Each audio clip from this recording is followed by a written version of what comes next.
जिल्हा परिषदेच्या स्वच्छता मिशन विभागाकडून पालघर तालुक्यातील माकुणसार येथे सुमारे 40 लाख रुपये खर्च करून गोबरधन प्रकल्प उभारण्यात आला होता।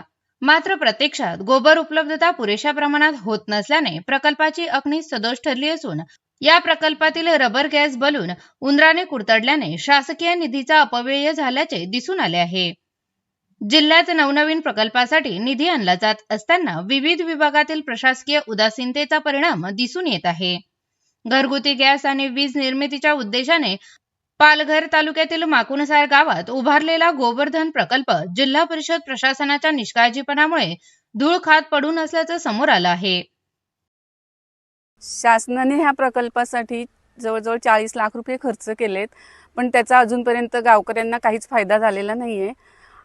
तर ते दुरुस्ती पण आता करायला खूप खर्च येणार आहे त्याच्यासाठी, कारण मध्ये पण खूप नासधूस झालेली आहे, उंदराने सगळं कुरतडलेलं आहे, त्याच्यासाठी पण पुन्हा अजून खर्च करावा लागणार आहे।